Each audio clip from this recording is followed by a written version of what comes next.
বৰ্তমান মই উপস্থিত আছোঁ নগাঁৱৰ দক্ষিণপাট ফিল্ডত যিহেতুলৈকে বিহু যি কৰ্মশালা এই কৰ্মশালা আগতো হয় এতিয়া আমাৰ অসম জাতীয় যুৱ ছাত্ৰ পৰিষদে ইয়াতে আৰম্ভ কৰিছে আৰু যিহেতুলৈকে আজি শেষ আৰু যি কোচাৰ হিচাপে প্ৰশিক্ষণ হিচাপে বাইদেউ আছে মোৰ লগত বাইদেউ কি ক'ব কেনেকুৱা নমস্কাৰ সকলোকে মোৰ নাম দৰ্শনা ভাৰতী এইবাৰ দক্ষিণপাটত মোৰ প্ৰথম আমি আগুৱাই আহিবলৈ অনুৰোধ জনাইছো ৰাজু দা সকলো আহিছে তেখেতক এখনি ফুলাম গামোচাৰে আদৰণি জনাব আৰু যি 7 দিনত যিমানখিনি পাৰিছোঁ মই আচলতে যিমানখিনি সৰুৰ পৰা মই নাচি আহিছোঁ যিমানখিনি শিকি আহিছোঁ সেইখিনি মই দিবলৈ চেষ্টা কৰিছোঁ যিমানখিনি পাৰিছোঁ কিমান দিব পাৰিছোঁ মই নাজানো কিন্তু হ'লেও যিখিনি আগ্ৰহ দেখিছোঁ সেইখিনি ভাল লাগিছে কণ কণ ল'ৰা ছোৱালীসকলে মুগা মেখেলা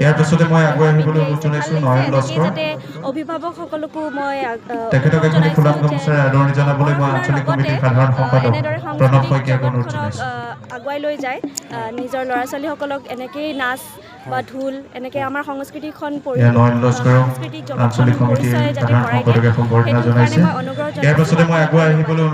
যিহেতুলৈকে আজিকালি জাজে বহুত কুৱেশ্যন সোধে আৰু সেইকাৰণে ল'ৰা ছোৱালীক প্ৰশিক্ষণ বিশেষ প্ৰয়োজন হয় সেইকাৰণে প্ৰশিক্ষণটো সকলো জেগাতে হয় আৰু ইয়াত এতিয়া বৰ্তমান আমাৰ যি ল'ৰা ছোৱালী আছে এই ল'ৰা ছোৱালীবিলাকৰ প্ৰশিক্ষণটো কেনেকুৱা পাইছে আপুনি আমাৰ দক্ষিণপাট অঞ্চলত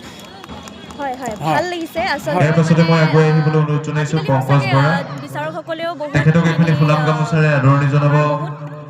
কম্পিটিশ্যন বহুত টাফ হৈ গৈছে সেইকাৰণে আহিছে যে ভাল লাগিছে শিকিব লাগে আচলতে আমাৰ জাতিৰ সংস্কৃতি সেইখিনি শিকিব লাগে সেইখিনি বহুতখিনি আমাৰ কাৰণে ইম্পৰ্টেণ্ট হয় সেইখিনি ঠিক আছে হ'ব ধন্যবাদ